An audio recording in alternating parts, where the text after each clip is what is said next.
The year 1995 was a turning point in terms of culture and technological feat. It was the year when the 1990s were finally manifesting in a way that embraced the future by creating a distinct identity that, ironically, focused on escaping the present world towards something more advanced and forward-thinking. This was channeled, quite literally, through a booming technology called the internet. By becoming more connected with the world, people were now more easily able to escape it. They could create their own subcultures and communities from people all across the globe, all curated from the exact keywords and niche interests they were searching for. The internet was no longer this experimental, underground technology reserved for governmental and educational use. In 1995, the internet was now mainstream, a household name. Now, this series of events was not something that occurred in a vacuum. Several factors in the digital and real worlds and the growing home computer industry allowed the internet to boom at the time and place that it did. And today, we're gonna dive right into what the internet was like in 1995. Look at me, I'm a dumb 90s kid. Anyone want to listen to some Ricky Nelson? First, let's look at where the internet was back in the early 90s, quite literally at the very beginning. In 1990, Tim Berners-Lee was putting together a working system for an idea he proposed to CERN the year before. He called his invention the World Wide Web. As you know, the internet is a giant network of computers that rely on protocols to communicate with each other. Since its inception, these computers used various types of software, which simplified this communication. The World Wide Web was one of them, and it was a revolutionary one. Rather than using often intimidating terminal-like interfaces like with newsgroups or internet relay chat, the World Wide Web showed information through things called websites, where you could navigate between pages using hyperlinks or address names that were easy to remember. This made accessing the internet not only easy, but also fun. And as computer technology got better, the World Wide Web's capabilities would become more flexible. Because of its convenience and how small the learning curve for it was, the World Wide Web became standard for using the internet, and eventually became synonymous with the term itself. You access this information on the World Wide Web through something called a web browser. It essentially acted as a translator for displaying this particular set of data. The most popular web browsers at the time included Voila World Wide Web and Mosaic. But in 1995, a new web browser was rapidly growing in popularity and would eventually dominate its competitors, Netscape Navigator. What made this browser revolutionary was that it was much faster than the other ones, based on how it was designed, particularly with handling images. You see, browsers at the time typically would download images sequentially whenever someone accessed a page, whereas Netscape would download all the images at the same time before even displaying the page. Netscape also supported more image formats. Web browsers before typically only supported GIF files. Sorry, I mispronounced that. GIF files. Whereas Netscape also added support for something called the JPEG. It was much smaller and, although required more power to decompress them, this would soon change as computer hardware improved. Additionally, Netscape allowed you to access parts of a page that already loaded even if the full page hadn't finished yet. In short, these things made Netscape feel like a quicker and easier to navigate browser for the user. But 1995 was a milestone year for not just the company, but the internet as a whole. Netscape enters the stock market. They are now a publicly traded company. The World Wide Web was no longer just this niche thing that only tech nerds were using. It was a household name. Netscape submitted its initial public offer on August 9th, 1995, and it was incredibly successful. It would officially be the start of something called the dot-com bubble, and its success on Wall Street only further increased its exposure. Then another thing happened in 1995 that helped them even more. You have the launch of Windows 95. Although it was by no means the first operating system to support access to the World Wide Web, it was definitely the first to market it to everyday people in a fun way, which introduced them to the internet as a concept for the very first time. Take a look at the advertisements for previous Windows versions, such as 3.1. You can tell that they are much more focused on the office and workplace demographic over anything else. Compare that to these ads for Windows 95. They are targeting everyone, which is very much a high-risk, high-reward approach in marketing, but it came out at the perfect time and place that allowed it to flourish. Windows 95, where do you want to go today? So not only was the web browser easy to use, but so was the computer itself that it was running on. Naturally, all this public promotion made 1995 the year of the internet's mass adoption.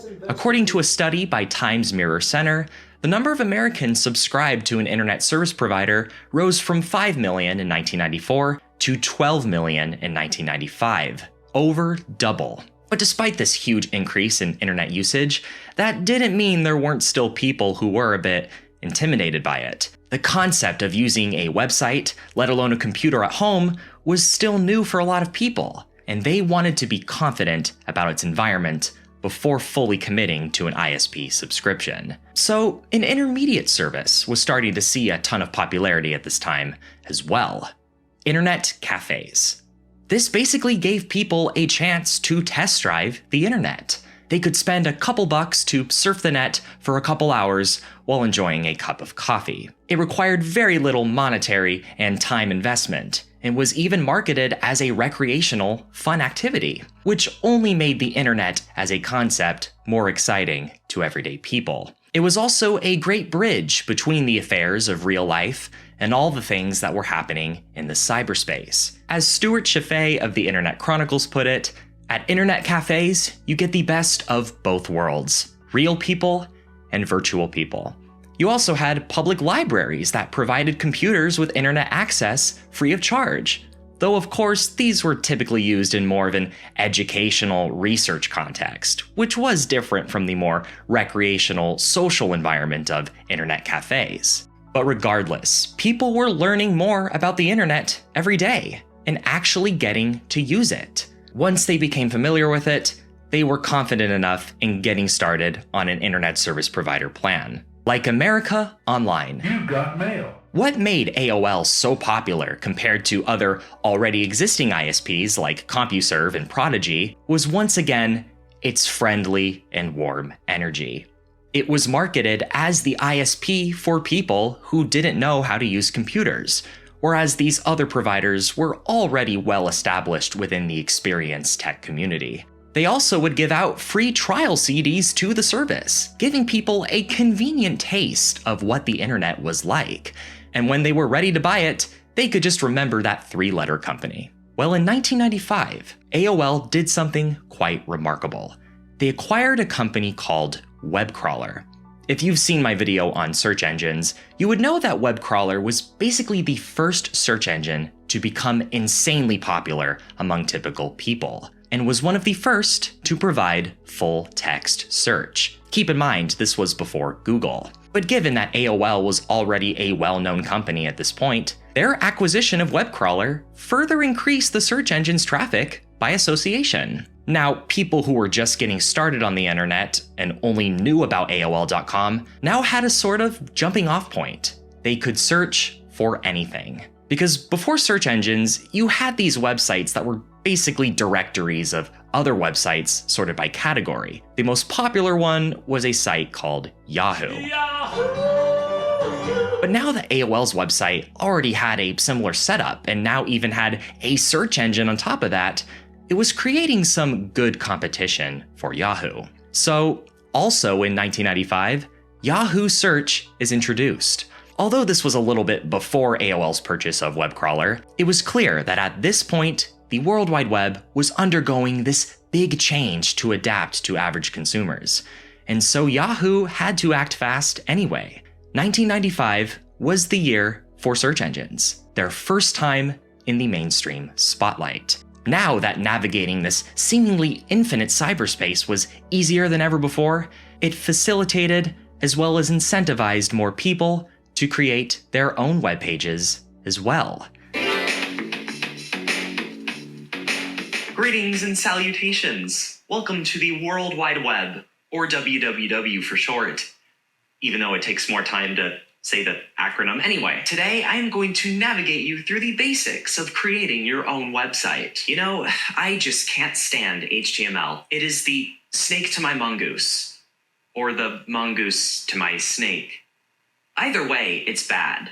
I don't know animals. But don't be intimidated. Now it is quick and easy, thanks to Squarespace. Squarespace is an all-in-one website builder that lets you create a page that's all that in a bag of chips. Ha ha ha ha, shut up. It is the place for everybody. Whether you're looking to start a cyber business or just want to write love letters to Bob Dole.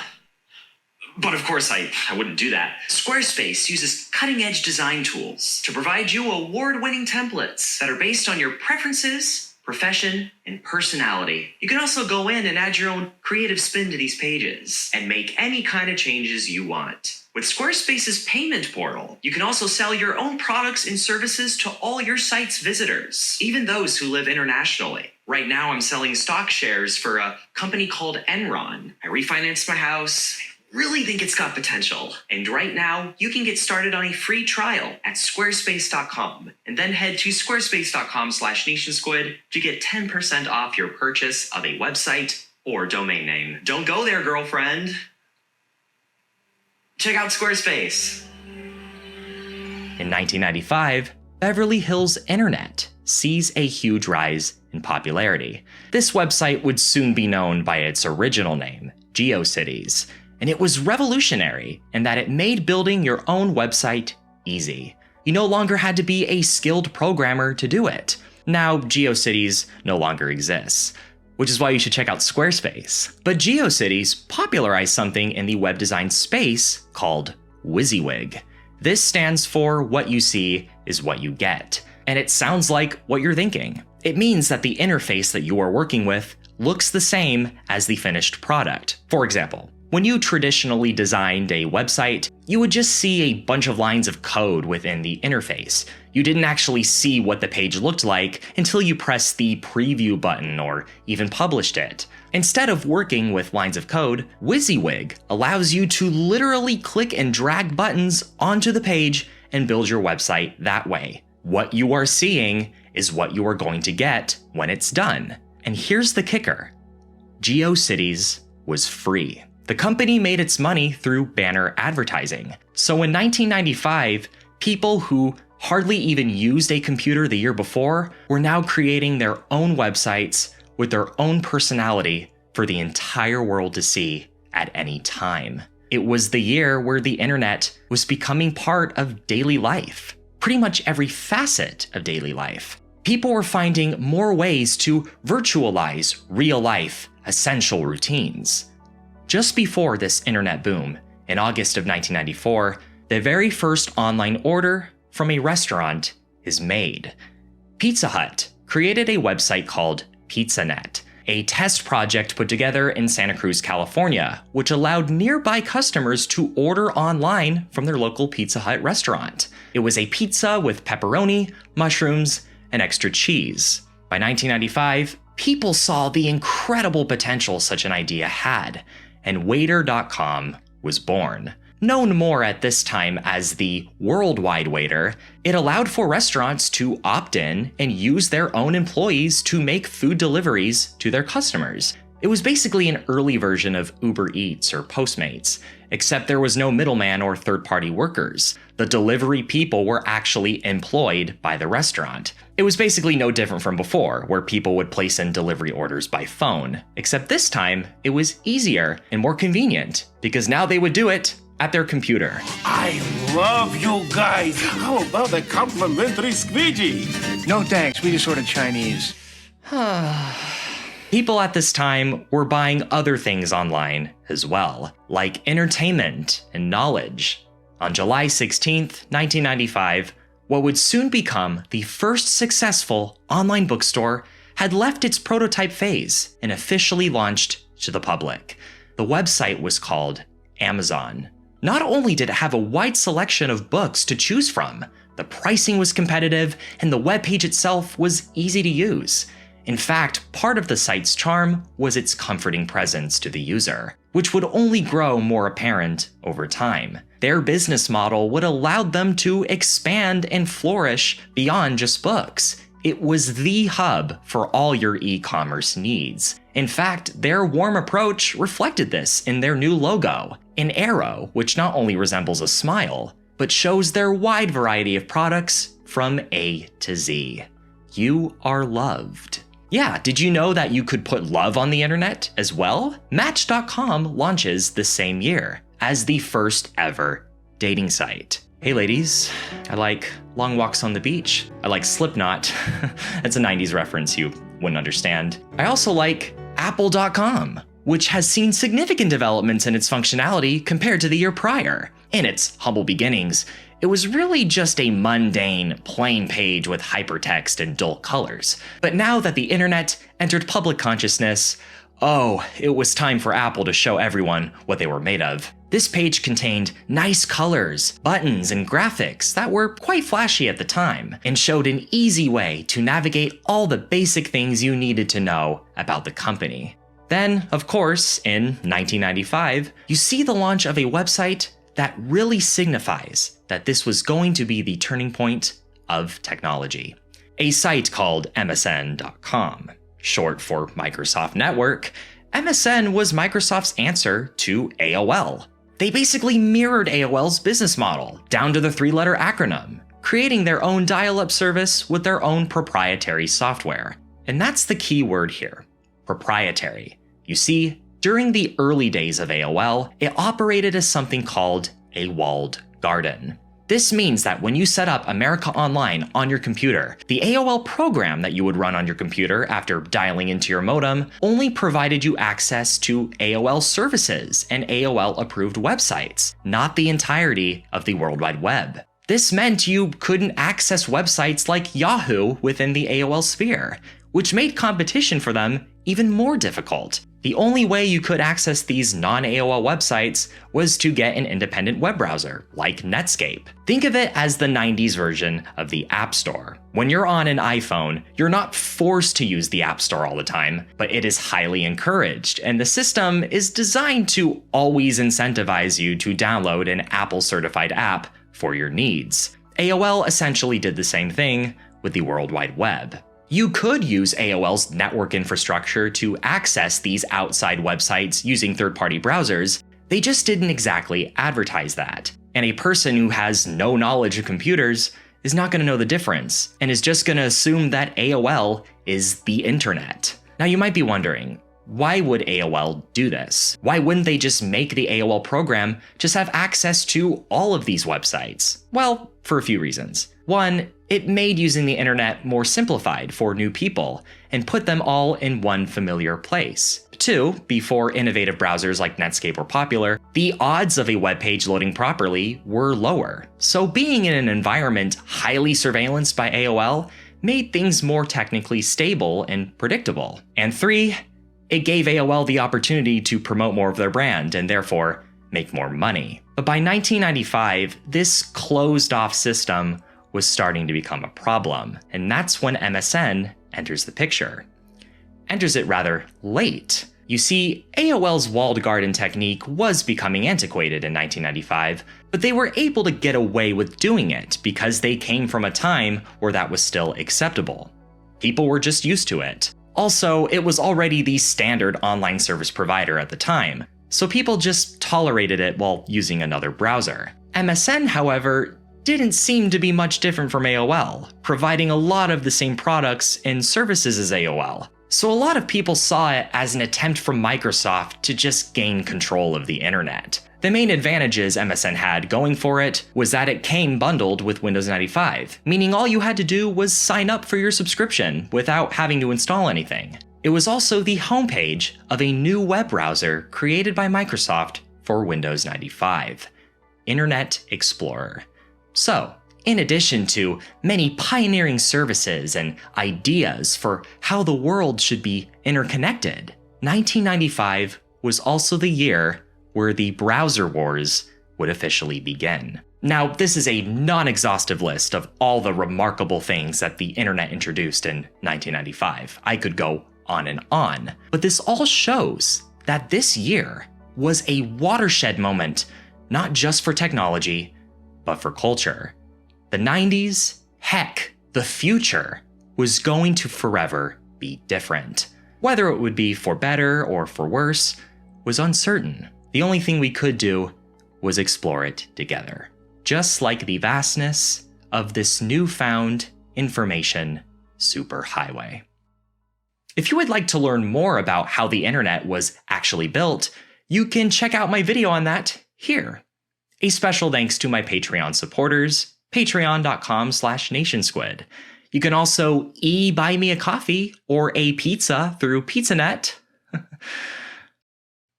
I'm gonna go. Thanks for watching, everyone.